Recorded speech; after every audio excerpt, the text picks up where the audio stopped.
Hi friends, இன்னைக்கு நம்ம ரொம்ப ஈஸியான மெத்தட்ல இட்லி சாம்பார் எப்படி வைக்கிறதுன்னு பார்க்கலாம்.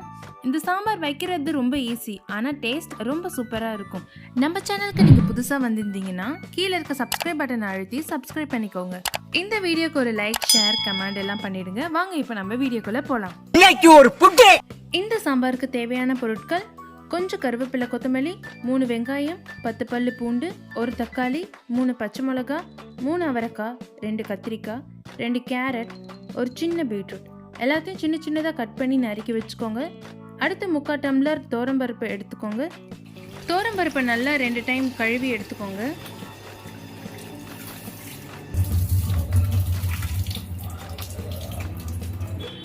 இப்போ அலசி வச்சிருக்க தோரம்பருப்பை குக்கரில் போட்டுக்கோங்க. அடுத்து நம்ம நறுக்கி வச்சிருக்க காய்கறி எல்லாத்தையும் போட்டுருங்க.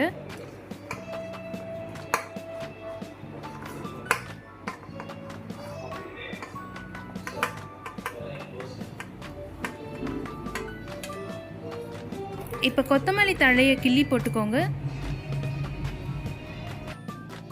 1 ஸ்பூன் மஞ்சத்தூள், கொஞ்சம் பெருங்காயத்தூள்,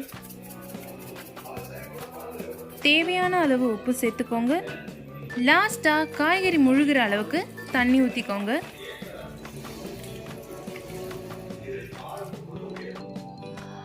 இப்போ குக்கரை மூடி ஸ்டவ்வை ஆன் பண்ணி விசில் போட்டுக்கோங்க. 3 விசில் வந்ததும் ஸ்டவ்வை ஆஃப் பண்ணிக்கோங்க. A few moments later. இப்போ 3 விசில் வந்துருச்சு. இப்போ குக்கரை நம்ம ஓப்பன் பண்ணி பார்க்கலாம். நல்லா கரண்டி வச்சு காய்கறி மசிச்சு கிண்டி விட்டுக்கோங்க. இப்போ நம்ம இந்த சாம்பாரை தாளிக்கலாம். அதுக்கு ஒரு பாத்திரத்தில் 3 ஸ்பூன் எண்ணெய் விட்டு கொஞ்சமாக கடுகு போட்டுக்கோங்க. கடுகு பொரிஞ்சதும் நம்ம எடுத்து வச்சிருக்க கருவேப்பிலை, கொத்தமல்லி அதில் போட்டுக்கோங்க.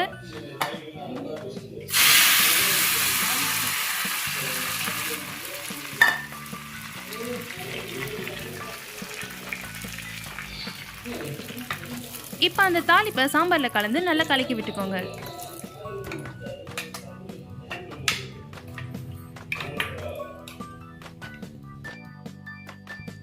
அவ்வளோதான் ஃப்ரெண்ட்ஸ், சுவையான இட்லி சாம்பார் இப்போ ரெடி. இந்த சாம்பார் உங்கள் வீட்டில் ட்ரை பண்ணி பாருங்கள். எப்படி இருந்துச்சுன்னு கமெண்ட்டில் சொல்லுங்கள். இந்த வீடியோ உங்களுக்கு பிடிச்சிருந்தா லைக் பண்ணுங்கள்.